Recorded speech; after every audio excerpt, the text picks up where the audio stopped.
نحمدہ و نصلی علی رسولہ الکریم، اما بعد، السلام علیکم ورحمۃ اللہ وبرکاتہ۔ اگر آپ نے اس چینل کو ابھی تک سبسکرائب نہیں کیا ہے تو اسے ضرور سبسکرائب کر لیں۔ علامہ اقبال ایک فلسفی شاعر تھے۔ ان کو قرآن و احادیث کا اچھا علم تھا۔ ان کے اشعار قرآن و احادیث پر مبنی ہیں۔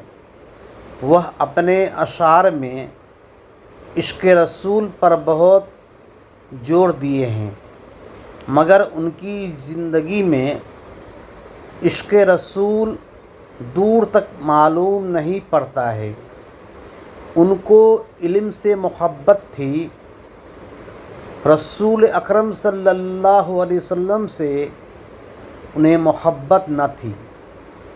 انہوں نے علم حاصل کرنے کے لیے یورپ ممالک تشریف لے گئے، مگر رسول اکرم صلی اللہ علیہ وسلم کے در پہ تشریف نہیں لے گئے۔ وہ صاحب حیثیت ہونے کے باوجود حج سے محروم رہے۔